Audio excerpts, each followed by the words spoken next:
Hello, you wonderful people, and welcome to another episode of Super-Fanta-Fi. This being a show where I talk about TV shows of the supernatural, fantasy, and/or science fictional genre. For today's episode, I'm going to talk about the latest episode of Once Upon a Time.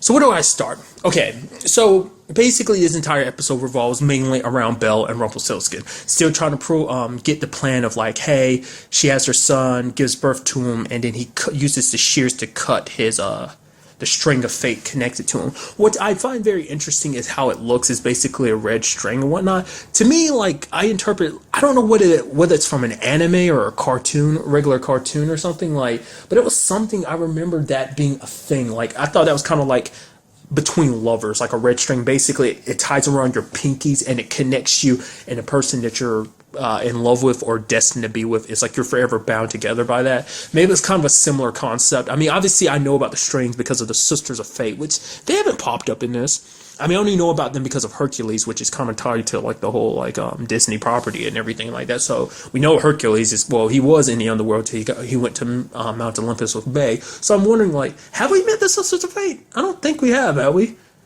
I mean, it'd be kind of cool if you did, like, you know, them passing that one eyeball around. Maybe they were in the underworld.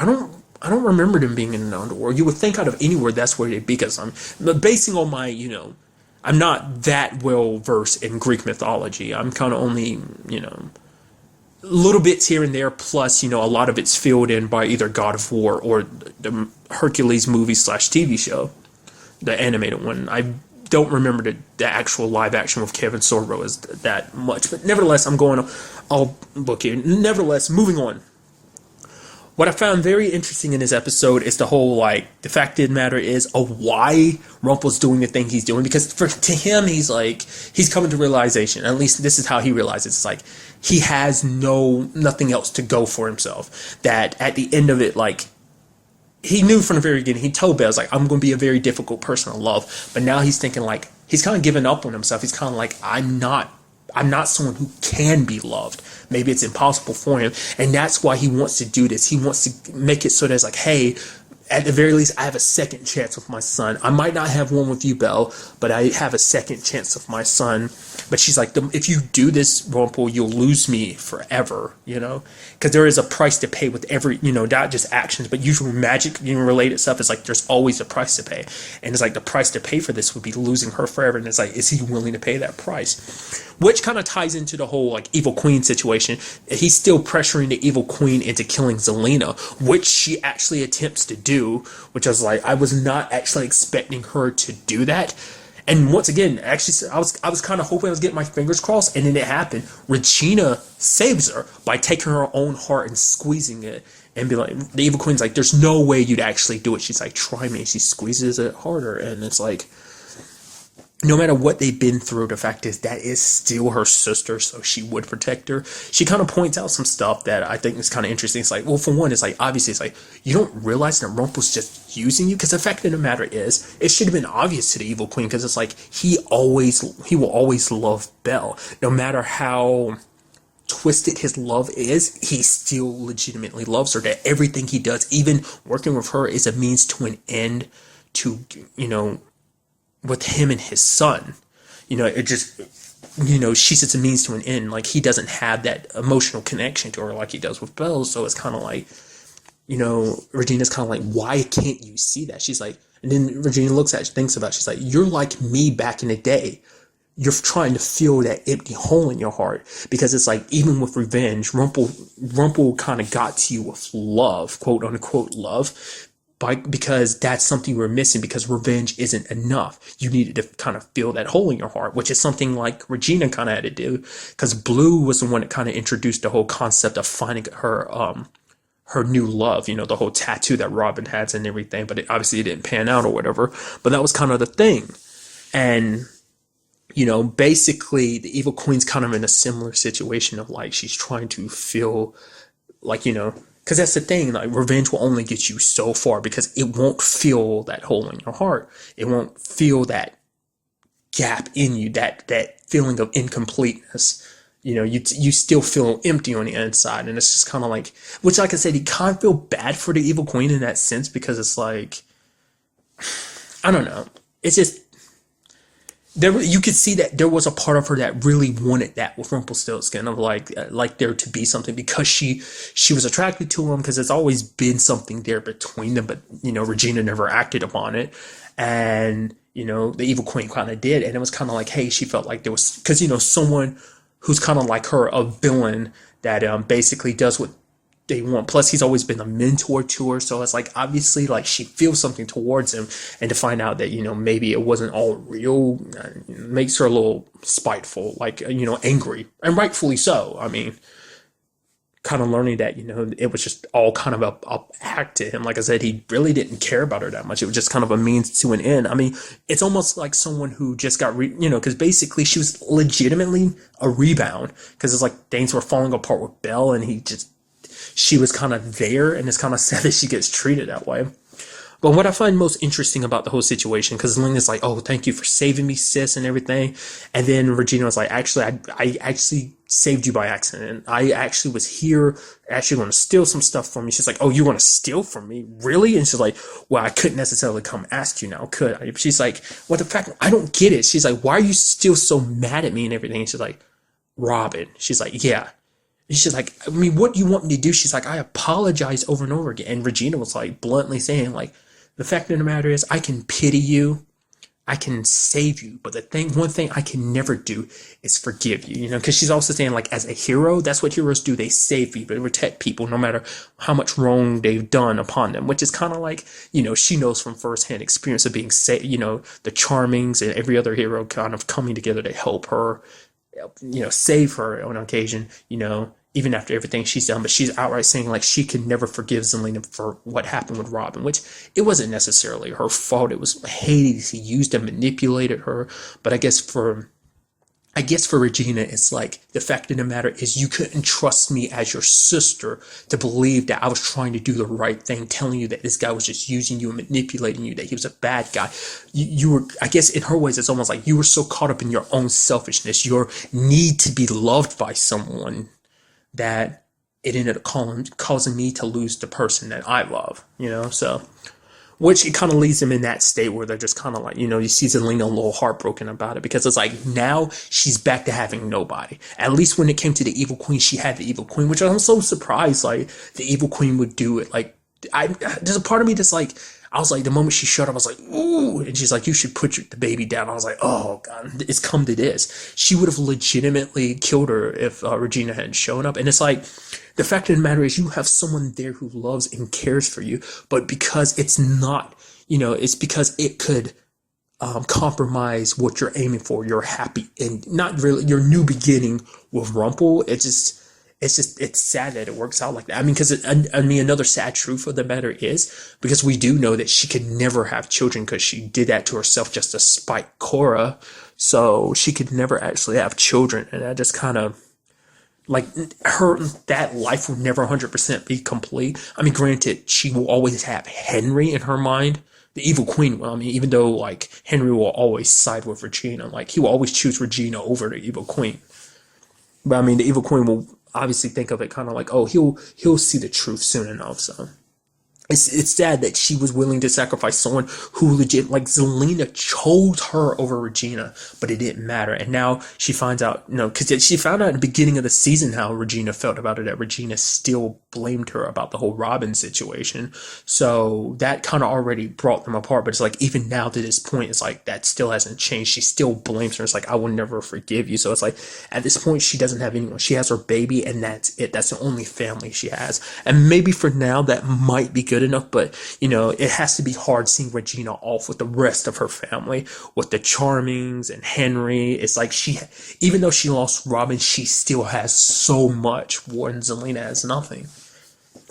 I mean, and speaking of that whole situation, I find it interesting. Like, Regina says she will never forgive her, but I don't think that's true, because, like, she forgave Snow about Daniel. Like, she spent so many years pissed at her, wanting her dead and wanting to get her heart to take away her happily ever after. And it's like, look at them now. They're friends. They care for each other. It's like, if they can get there, obviously she can get there with her own sister. It's kind of like, hey, this is coming from me. I've witnessed, I've been at odds with my siblings in the past. My sisters have been at odds with each other, but it's like no matter what, family kind of comes back together.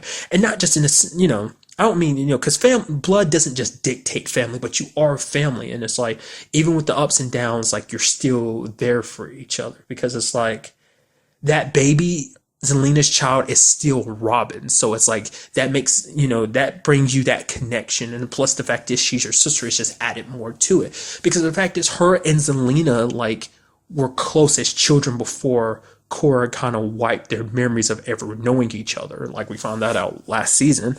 But it's like even then, they got along even without knowing their sister. So it's not just blood that ties them. They can get along. It's just circumstances won't allow it. But it might take a while, but I do feel like Zelina and Regina can get to that point. Like I said, like she forgave Snow and you see where they're at. But granted, that took a very, very, very, very long time.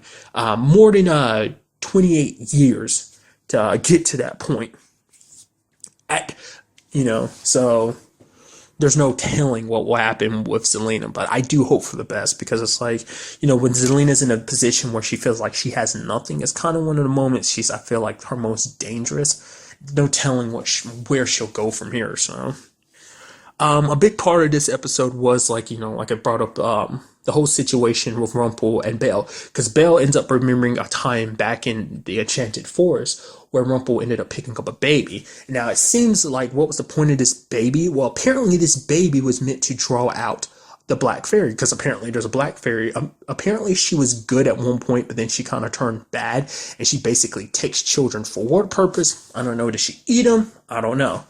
But interestingly enough, the Black Fairy is played by Jamie Murray. Like I saw the name during the opening, it's like that name seems so familiar. I was like, I don't know why that seems so familiar. And then I saw her face, I was like, is it? And it's like, yeah. She's done quite a bit. Like I think two things that I note from her is like she was in the second season of Dexter, and she was also she played H.G. Wells in Warehouse 13. So that's just kind of the two roles that kind of pop up in my mind first. But when I saw her, I was like, oh yeah, right, Jamie Murray, right. Okay, but it turns out that this Black Fairy is in fact Rumpelstiltskin's mom.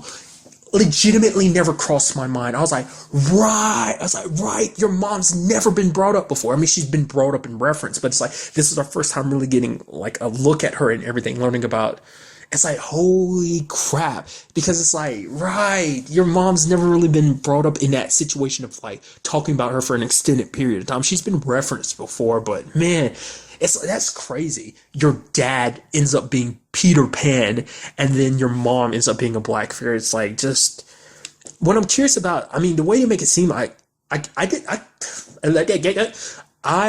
thought blue fairy, like fairy, not just blue, but fairies in general were just fairies by nature. So does that mean all fairies were human at one point in time? Just like, Rumpel was originally human before he became the Dark One. So is it kind of similar like that? Because she was like, the reason why she left Rumpel, because that's what he wanted, Even as an adult, even with all that power, he still wanted to know why did his mother abandon him? And it turns out it's like, she's like, kind of for the similar reason you became the Dark One. Power, left behind all she had for the purpose of power. It's kind of similar to why Peter Pan did what he did. Well, his dad becoming Peter Pan was for power. He wanted to be young again. He wanted to cut all ties with his past. That included his son, just to be young and have all this power, to be forever young. Because it's like, as an older man, he had responsibilities and stuff like that. So he wanted to cut all ties with that. So maybe she had a similar circumstance or so. And the fact is they went to the trouble of introducing her means that I feel like she's going to play a role in the rest of the season. Because something that crossed my mind this episode, that it never even crossed my mind before to even think that. But the person that Emma fights in her vision, I truly believe it to be Gideon, Belle, and Rumpelstiltskin's son.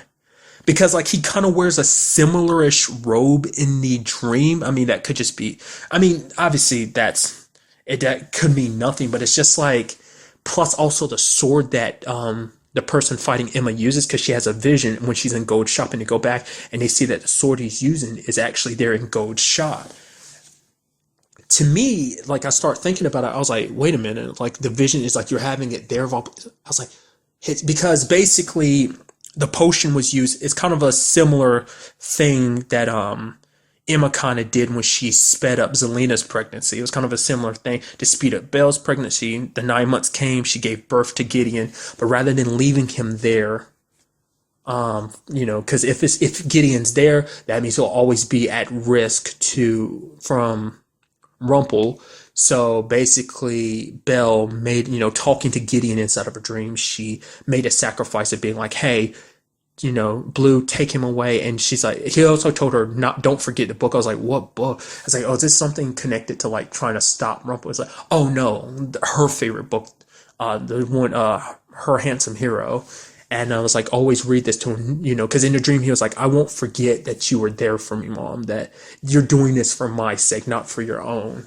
And Blue takes him away, and she won't even tell Rumpel his name, because it's so sad because things played out that way, and Rumpel wasn't even the one that put the potion in her drink. It was actually the evil queen, but he's lied, manipulated to her, and broken her heart so many times, she wouldn't believe him even if he told her the truth. And that's where the kind of sweet irony behind it is, that the queen kind of was like giddy about it. Just like, the fact is that, the fact is you didn't do nothing wrong. You actually backed down, even though she tried to entice him to make a move.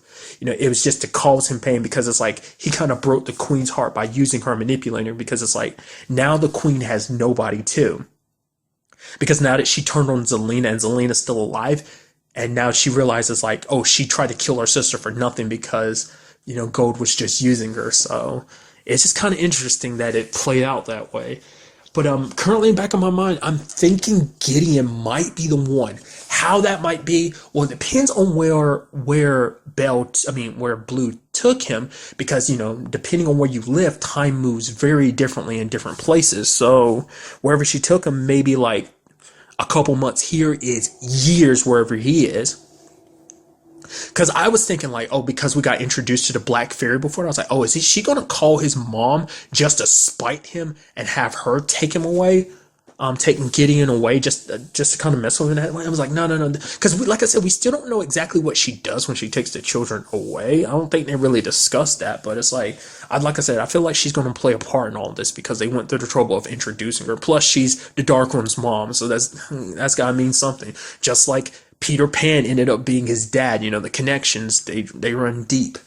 But understanding a little bit more about why she became the way she did, like, because kind of skewing back, because I keep bouncing back and forth, focusing on Gideon for a second again. The reason why I think it's going to be him is because he's going to blame them all, because it's like maybe he blames Emma because it's like, oh, you're supposed to be the savior, because Emma's kind of reinvigorated by this, her will to kind of give everyone a happy ending, it's because she looks at everyone around her, like her family or friends, there are people, she wants to make sure that everyone is safe, everyone that's important to her, and that includes a lot of people in the town. They fall in the category of friends too, so they're her responsibility. So she's going to make sure that everything works out for her, that the time will come when Belle can have her son back. And it's like she had to make that ultimate sacrifice just to keep Gideon away from Rumpel's clutches, And like I said, it's sad. Like, and that's the thing I've always adored about this show. It's just the fact of the matter is, villains aren't always, there's so much sadness behind the villain story. It's like, you get why he's doing what he's doing, because it's like, the fact of the matter is, his nature has always screwed him over, in a sense of being like, choosing power over the people that he loves, and just kind of discarding love to certain extents, that even in his own twisted way, his way of loving isn't the right way, that,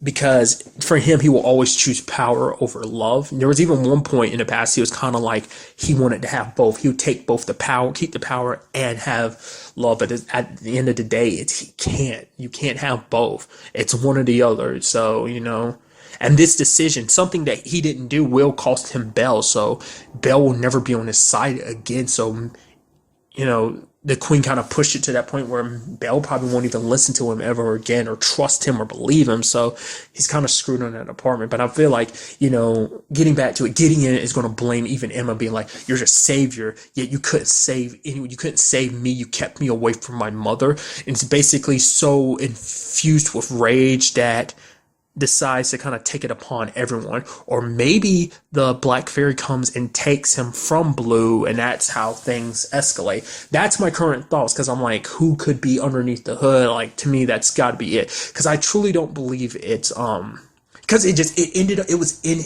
his shop, and I just feel like that's got to be what that means. Like, I don't know, maybe it's just because the weapon itself is hidden there, but it's just like, it's such an interesting time to have that vision, like right around the time Gideon is born. So I'm like, I'm thinking there's more to it than that, because it was always like, I mean, maybe at the end of it all, maybe cutting his string of his fate would have actually been the right thing to do. But then again, it might be kind of similar to the whole situation with Emma, whereas Prince Charming and Snow White decided to like get rid of all of her darkness, and that guy ended up being, all that darkness ended up being put into Maleficent's child, just because it was like they knew their daughter could either be the great hero or the greatest villain that's ever existed. So I feel like it'd probably be a similar circumstance, but I feel like that's kind of just everything's leading up to that point, and it's kind of like, will it be of his own volition, just out of his own need for revenge, feeling like he was abandoned by his family or something? I don't know. Just because, like I said, I'm sure the Black Fairy has something to do with this story, and I'm just curious as to what. Will she play a role? Like I said, because, typically the seasons are divided in half, so will she have something to do with this half of the season, or will she be a big part in the second half, or is it just kind of a storyline that's like there, and they'll kind of pick up as the season progresses, just here and there, or what? Because other than that, I don't think it's anyone. I truly don't believe it's the Evil Queen. I don't think it's Regina. Like I said, it's already been said how that's going to have to go down. The dragon himself said it, that the fact is they're going to have to become one, because that battle is something for her to deal with. It's not something that can be just like destroyed. The balancing and everything, yin and yang, light and darkness. You can't have one without the other. The whole point of like, you kill one side, the other side dies too. So she will have to come back and combine with the Evil Queen again to kind of bring that darkness back into check. That's how, like, I've said it before and I'll say it again, I think that's how that's going to play out. So I don't think it's Regina. I don't think it's Zelena either. So it's just, currently Gideon's the only one I can think of. Not unless it's that child that back when, the one that Belle ended up returning to that family. It seemed like that was just kind of a random child. Whether that turned out to be the case, I don't know. Once again, since I was talking about her, I forgot her name. Maleficent's daughter could be her under the hood. I mean, like I said, we haven't seen her since, like, was it like the second half of season 4?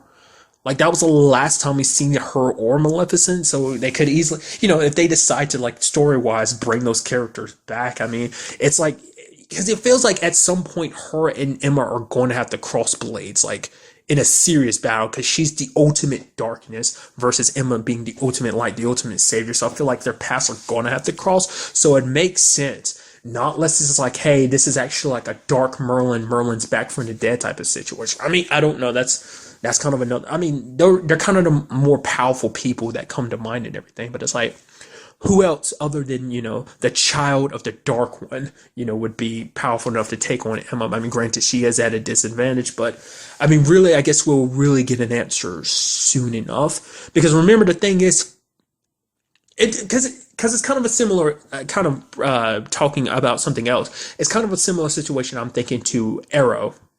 When it came to the grave situation, apparently the writers and stuff didn't necessarily know who they were going to put in the grave until, like, time went on. They brought it up at the beginning of the season, and even then they didn't have a clear idea who it was. It makes you wonder, do the writers of Once Upon a Time not know who's under the hood, or do they already know? Like, because it also affect thing, because there's a whole thing like, hey, you can't necessarily change the future. Like, you could go down different paths, but it will always lead to the same roads, the same conclusion of Emma dying. So maybe certain events will play out to make it so like, oh, who actually is under the hood can actually change depending on what they're doing. Like, for instance, Emma is looking for, it's like, okay, we got the sword now, so that means just trying to find the person that's going to kill me and stop them.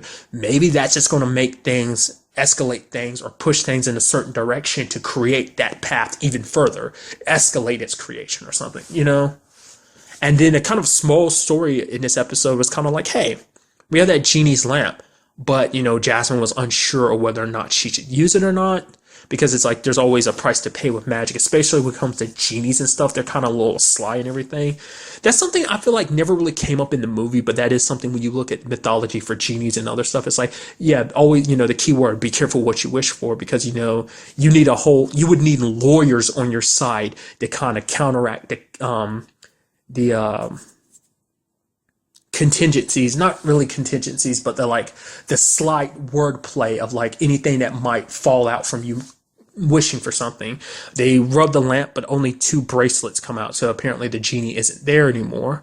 So Aladdin decides to make the decision and become the genie himself. He's like, hey, not all genies can be bad, because like, hey, my best pal is a genie and he turned out okay, plus he ended up getting set free. So it will make you wonder, with Aladdin becoming, maybe in some shape or form, this is like, maybe his path was always meant to be here. Like, cutting his strings as a savior was always meant to lead him here. This is him kind of stepping up, trying to be a hero. But the thing is, will becoming a genie force him to kind of be a bit of douchey? Because it's like, now that he's a genie, whether he realizes it or not, now he has to follow certain guidelines that it's like, oh, the fact is you can't tell people, like, to be careful with the loopholes. So when Jasmine makes a wish like that, I mean, such as like finding out where Agrabah is, that seems like a pretty big wish. And it's like, what would be the ramifications for that?